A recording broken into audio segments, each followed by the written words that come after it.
नमस्कार दोस्तों, मैं हूं आपकी दोस्त मोनिका और आपका अपने चैनल में स्वागत करती हूं। आज इस वीडियो में हम मेमोरी को कंटिन्यू करते हुए पढ़ेंगे मेमोरी का स्टेज मॉडल। जैसे कि हमने अपने पिछले वीडियो में देखा कि मेमोरी को 3 स्टेजेस में डिवाइड किया गया है। पहली होती है इनकोडिंग, दूसरी होती है स्टोरेज और तीसरा होता है रिट्रीवल। आज इस वीडियो में हम पढ़ेंगे स्टेज मॉडल, जिसमें मेमोरी सिस्टम को 3 डिफरेंट पार्ट्स में डिवाइड किया गया है, जिसमें आती है sensory memory, short term memory और लॉन्ग टर्म मेमोरी। पहले माना जाता था कि मेमोरी की कैपेसिटी अनलिमिटेड है, जितना भी हम लर्न करना चाहते हैं लर्न कर सकते हैं, जो भी हम देखते हैं वो सारी ही इंफॉर्मेशन हमारे ब्रेन में स्टोर हो जाती है। पर जैसे जैसे कंप्यूटर की रेवोल्यूशन आई तो साइकोलॉजिस्ट को ये पता चला, नहीं, जैसे कंप्यूटर की मेमोरी लिमिटेड होती है उसी तरह इंसान की ब्रेन की मेमोरी भी लिमिटेड होती है। वो देखता तो बहुत कुछ है, पर कुछ ही इंफॉर्मेशन है जो उसके दिमाग में स्टोर होती है और समय आने पर उस इंफॉर्मेशन को रिट्रीव किया जा सकता है और कोई भी प्रॉब्लम सॉल्व करने के लिए यूज़ किया जा सकता है।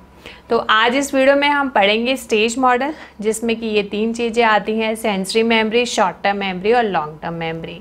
तो चलिए शुरुआत करते हैं। ये तीनों ही मेमोरी सिस्टम के डिफरेंट फीचर्स होते हैं और डिफरेंट फंक्शन होते हैं। तो पहले इसे एक डायग्राम के रूप में समझने की कोशिश करते हैं।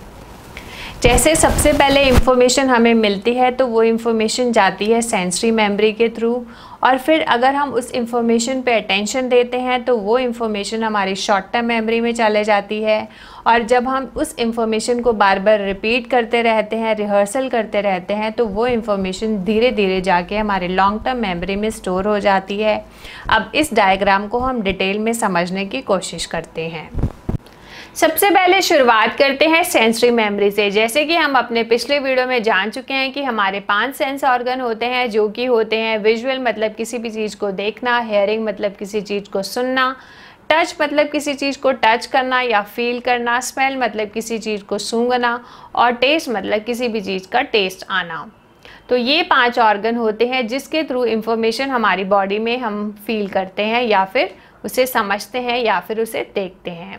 पर हमारा ब्रेन डायरेक्टली इस इंफॉर्मेशन को स्टोर नहीं कर सकता, प्रोसेस नहीं कर सकता।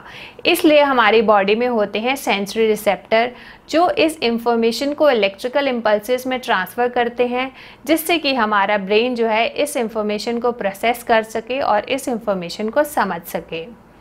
पर सेंसरी मेमोरी का टाइम स्पैन बहुत ही कम होता है। जो भी चीज़ हम देखते हैं वो सिर्फ हाफ ही सेकंड के लिए हमें याद रहती है और सुनने वाली चीज़ जो है मैक्सिमम 3 सेकंड के लिए याद रहती है। पर ये जो सेंसरी मेमोरी होती है वो एग्जैक्टली वही इंफॉर्मेशन देखती है जो सच में हो रही होती है, इसके अंदर कोई भी मॉडिफिकेशन नहीं होती। अब सेंसरी मेमोरी से शॉर्ट टर्म मेमोरी में इंफॉर्मेशन तभी ट्रांसफ़र होती है अगर इन दोनों में से कोई एक कंडीशन हो। पहला होता है अटेंशन। हमारे आसपास बहुत सी चीज़ें हो रही होती हैं, बहुत सी बातें हो रही होती हैं, पर जिस चीज़ पे हम फोकस करते हैं, अटेंशन करते हैं, वही चीज़ हमारी सेंसरी मेमोरी से शॉर्ट टर्म मेमोरी में जाती है।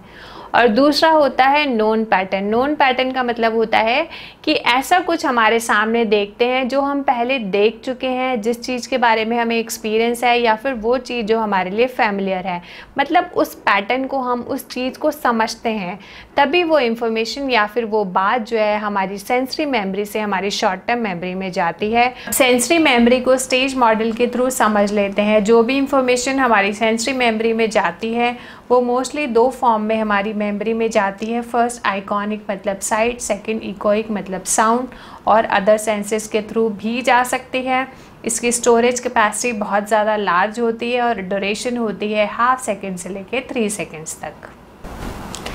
मेमोरी सिस्टम के स्टेज मॉडल में सेकंड आता है शॉर्ट टर्म मेमोरी, जिसे STMB कहा जाता है। जो भी सिलेक्टिव इंफॉर्मेशन सेंसरी मेमोरी से शॉर्ट टर्म मेमोरी में जाती है वो mostly in form of sound होती है, पर इसमें इमेजेस के फॉर्म में इंफॉर्मेशन भी स्टोर होती है। शॉर्ट टर्म मेमोरी एक कंप्यूटर की रैम की तरह काम करती है, जिसे कहते हैं रैंडम एक्सेस मेमोरी, और शॉर्ट टर्म मेमोरी में इसे कहा जाता है वर्किंग मेमोरी। मतलब एक ऐसी मेमोरी एरिया जो कुछ कंप्यूटेशन, कुछ कैलकुलेशंस करने के लिए as a working memory use होती है। अगर तो उस इंफॉर्मेशन को हम रिपीट करते रहें, यूज़ करते रहें तो ये इंफॉर्मेशन हमारी लॉन्ग टर्म मेमोरी में ट्रांसफ़र हो जाती है। पर अगर उस इंफॉर्मेशन को हम ना यूज़ करें तो वो इंफॉर्मेशन हमारी मेमोरी से ख़त्म हो जाती है, मतलब डीके हो जाती है। फॉर एग्ज़ाम्पल, अगर हम फ़ोन नंबर लेते हैं किसी का, अगर तो हम उसको किसी पेपर पर लिख लेते हैं तो वो फ़ोन नंबर हमें याद रहेगा या फिर हम उसे रिपीट करते रहते हैं। पर अगर हमने उसे विद इन 30 सेकेंड रिपीट नहीं किया तो मोस्ट लाइकली वो फ़ोन नंबर हमें भूल जाएगा। तो शॉर्ट टर्म मेमोरी के 3 कैरेक्टरिस्टिक्स होते हैं। वो होते हैं, पहला, a limited capacity of up to 7 pieces of independent information. इसका मतलब है कि हमारा दिमाग एट अ टाइम 7 ही डिफरेंट चीज़ों को याद कर सकता है। इसके लिए मिलर मैजिक नंबर भी यूज़ किया जाता है जो स्पेशली साउंड्स के लिए दिया गया था। उन्होंने कहा था हमारा दिमाग 7+2 या फिर 7-2, मतलब या तो हम 7 से 9 चीज़ें याद कर सकते हैं या फिर 7 से 5 चीज़ें ही हमारा दिमाग याद कर सकता है, specially in case of sounds. तो अगर हमें एक साथ एक के बाद अलग अलग साउंड सुनाई जाए तो जब 7 के बाद 8वीं साउंड आएगी तो हमारा दिमाग जो है कंफ्यूज हो जाएगा और हम डिफरेंट साउंड्स के अंदर डिफरेंशिएट नहीं कर पाएंगे। तो इसे मिलर्स मैजिक नंबर भी कहते हैं।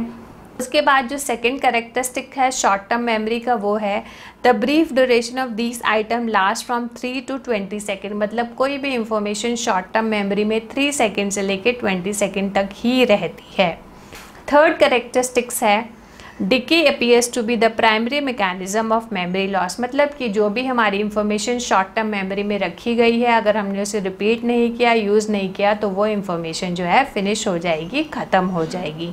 तो ये 3 कैरेक्टरिस्टिक्स हैं शॉर्ट टर्म मेमोरी के। शॉर्ट टर्म मेमोरी के अंदर 3 बेसिक ऑपरेशन होते हैं, iconic memory, acoustic memory, working memory. Iconic memory का मतलब होता है the ability to hold visual images, मतलब कि हम इमेजेस को अपने दिमाग में कैसे स्टोर करते हैं। उसके बाद होता है एक्वेस्टिक मेमोरी, मतलब the ability to hold sound, sound मतलब आवाज़ें।